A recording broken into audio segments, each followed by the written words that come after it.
Hello guys, welcome back to my channel OTT content reviews. ఈ రోజు మనం మాట్లాడుకోబోయే series Mirzapur season 3. Mirzapur overview వచ్చి యూపీలో మిర్జాపూర్ అనే ఏరియాలో జరిగే రివెంజ్ డ్రామా, మిర్జాపూర్లో ఉండే గద్దె కోసం జరిగే రివల్రీ ఇన్ బిట్వీన్ మెనీ పార్టీస్. ఈ సిరీస్ యాక్షన్ రివెంజ్ డ్రామాలో ఉంటుంది. దీనిని కరణ్ అంశుమాన్ డైరెక్ట్ చేశారు. యాక్టింగ్ విషయానికి వస్తే సీజన్ 1 and 2తో కంపేర్ చేస్తే అందరూ యాక్టర్స్ పర్లేదు అనిపించేలా ఉంటుంది.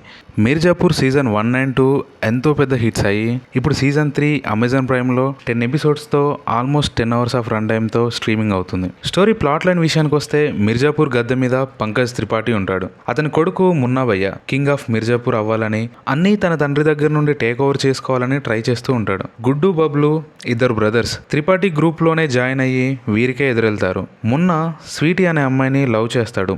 ఆ స్వీటీ గుడ్డుని లవ్ చేస్తుంది.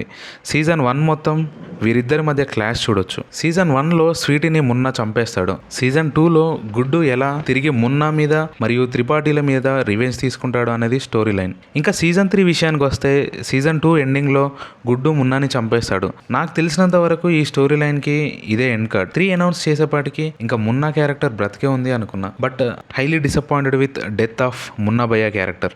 బేసిక్గా నేను ఈ సిరీస్ స్టార్ట్ నుండి గుడ్డు క్యారెక్టర్ని ఫేవరెట్గా చూస్తుండేది, కానీ మున్నా క్యారెక్టర్ని మాత్రం ఇంకా ఎక్కువగా లైక్ చేసేది because of his characterisation and his attitude. Divyendu గారు ఈ క్యారెక్టర్ని 2 seasons డ్రైవ్ చేసిన వే చాలా డిఫరెంట్గా అండ్ సూపర్గా ఉంటుంది. ఇంకా సీజన్ 3 విషయానికి వస్తే నాకైతే హైలీ డిసప్పాయింటెడ్. ఈ సిరీస్ మొత్తం ఉండే ఎనర్జీ ఎందుకో ఈ సీజన్లో క్యారీ అవ్వలేదు అనిపించింది. సిరీస్ అంతా ఫ్లాట్గా ఎలాంటి హైస్ లేకుండా వెళ్తుంది. నాకైతే ఈ సీజన్ బిలో యావరేజ్ అనిపించింది. ఇంకా సీజన్ 4కి కూడా అనౌన్స్మెంట్ ఇచ్చారు, చూడాలి మరి అది ఎలా ఉండబోతుందో. రైటింగ్ విషయానికి వస్తే సీజన్ 1 అండ్ సీజన్ 2తో కంపేర్ చేస్తే it could be better. Story అంతా ఫ్లాట్గా ఉంటుంది. పెద్దగా ట్విస్ట్ అంతగా అమేజ్ అయ్యే పాయింట్స్ ఏమీ ఉండవు. క్యారెక్టర్స్ విషయానికి వస్తే మున్నా క్యారెక్టర్కి ఉన్న ఆర్ అనే ఈ సిరీస్కి ఒక వైబ్ అండ్ ఒక రేంజ్ ఆడియన్స్ని తెచ్చింది. సడన్గా ఆ క్యారెక్టర్ లేకపోయేసరికి అంత యాక్సెప్టింగ్ వేలో లేదు. సీజన్ 1 అండ్ సీజన్ 2తో కంపేర్ చేస్తే అన్ని విధాలుగా ఈ సీజన్ 3 ఫెయిల్ అయిందనే చెప్పుకోవాలి. ఆడియన్స్కి కూడా సేమ్ ఇదే వేలో రీచ్ అవుతుంది అనుకుంటున్నాం. ఈ సిరీస్ నన్నైతే డిసప్పాయింట్ చేసింది.